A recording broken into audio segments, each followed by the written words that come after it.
Hey, what's up you guys? Welcome to the video. This time is of the Mythic Legion's Raygorr. He was released in the Coliseum wave. And special note, this is a tribute figure to a person who has passed away. And that is Raymond Wu, who is an avid fan of both Mythic Legions and the Four Horsemen. So, this is a very special video because while I did not know Raymond, Walter from the Cabal filled me in on what happened. And even though I didn't know him, I do know what it's like to lose someone suddenly, especially as of late.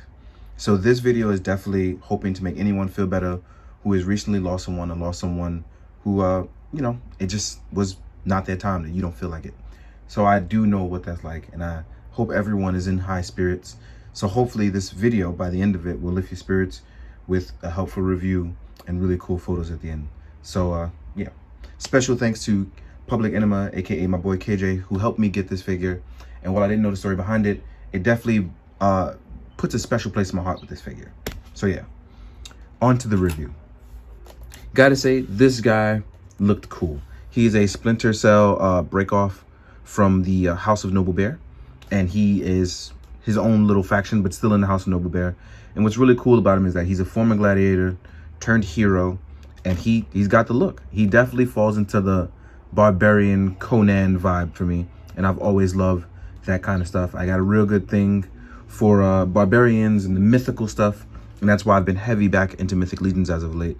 So this guy with the red and the blue and the whole dragon look, just really, it speaks a lot to me. Now, as far as the look goes, as you can see, this guy has a mix of barbarian as well as a little bit of a knight tunic. So it's more like the overall dressing, I should say. We have some armored parts here.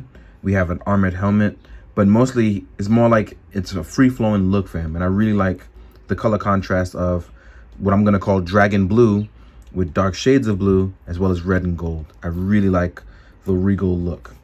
Now I've left him dressed pretty much naked with none of his armament, so we can go over that, right? So articulation wise, you have standard Mythic Legions. Our head can look up, our head can look down, we can tilt side to side. This armor dressing does not get in the way of anything at all, so that's actually really cool. I'm glad. Our arm, since it's not armored, can actually get a little bit higher than usual with this dressing here. We have standard rotation, go all the way around. We have our gauntlet rotation, and we have our single jointed forearm that can swivel left and right as well. As far as the waist goes, we get our standard knight-like the belly articulation. So you can get your movement going backwards, forwards, and tilting side to side. The more you use it, the easier it becomes. Leg articulation, we can go up. And as you can see, this figure is fresh out of its casing, so he's tightened some spots and loosened others, and I don't find that too much of an issue. We have our thigh swivel, our single jointed leg that comes down. Mine definitely needs some help because it's definitely it's hit a snag really because of its articulation. And as you can see here, it actually comes back further on this one. I have a little bit of a plastic rub here, and I'm hoping to fix that in a little bit. So I just want to make sure I talk about that. We have our standard articulation on the pegs, which goes forwards, backwards, left and right, and tilting very far. And overall, like I said, I really love the contrast of colors here. I really want to do it justice in photos and be really cool about it. And having that Golden Axe Dragon is definitely going to help with this guy's photos. Now, as far as what he comes with, we have our shield that we get for Raygorr, which has a dragon emblem, not the House of Noble Bear. You have your 1.0 clip, which will allow you to just plug it in and then kind of add right on to here. What I highly recommend is if you get a 1.0 one, when attaching the shield and when not using it, you take these back off. I prefer twisting it so that way nothing snaps off. These pegs tend to come off if you snap away at them too quickly, so please be careful. Then we have our bandolier, which we can wrap around the arm or the waist or whatever it is you want. We have a short dagger, and what's really cool about the barbarian waist that he has is that with the short dagger you can actually place it in the side for protection.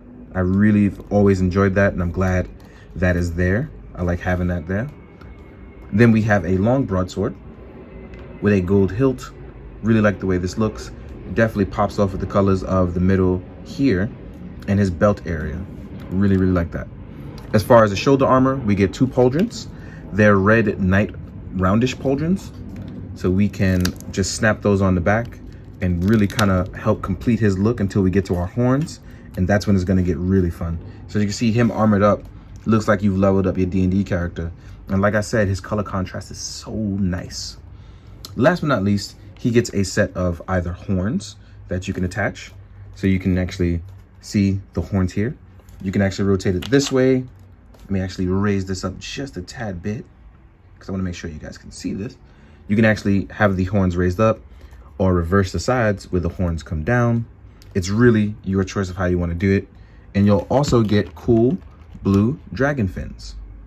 Now, I thought these were pretty cool as the guy who's referred to as a dragon, or, you know, having dragon-like powers, where he has these on and the blue matches that of the helmet. I really enjoy the look of this. You can kind of have your own Splinter Cell clan with your barbarians who also have these. In black, they can be his followers. So you can have a nice little crew with this guy. Overall, I've thoroughly enjoyed this figure. It's really fun. Red is my favorite color. So this is something I can really get with and really look and have a good time with. So it's very much enjoyable. He is a hard to find figure and he has gotten really expensive, unfortunately. But I figured the least I can do is review it and show you guys their cool stuff. Now, personally, since I can't paint to save my life and other people can, if you get a bunch of spare parts, I highly recommend, if you want to paint up your own version of Raygorr or create your own or your own Dragon Man, it is highly possible with a bunch of other Mythic Legions that are out. So please try it if you want. Now, real quick, we're going to give this guy a step back and then we're going to jump into the size comparisons. Let's do that. All right, guys, now we're going to jump into the size comparisons. So let's get started. Let's compare him to some other Mythic Legions first. Here we are with other 1.0 bodies, and here's a Perp Lore. Looking pretty good. Next up, we're going to do a 2.0 body on my Kit Bash Elf Ranger that I'm having a good time making. I've actually had an excellent time having fun with that. And as you can see with the 2.0 body, the 1.0 bodies are a little bit taller and share more width on the body, right? Then we're going to do a female Barbarian body that I made out of spare parts. And as you can see here, they all kind of have different sizes, but they all look really good together. This can be your whole D&D crew. If you've ever played D&D, you can definitely have a nice crew. You have your Ranger, you have your half man, half beast, you have your Barbarian, and she can either be a Paladin or a Ward or vice versa. You can mix it up. But yeah, so that's how you know I've been playing D&D lately. Don't judge me, and if you do, judge me well. Next up, we have the Fight for Glory combatants, which is also pretty new. Here's a Mythic Legion next to these guys. And as you can see, the Fight for combatants are a little bit bigger. And just in case you want to see what he's like without his helmet, let's just take this off. Even though I like it with the helmet on, because we haven't gotten to this review yet, here you are, right? Here we are with a Mezco Me. Then we're going to do a 1000 Toys Synthetic Human.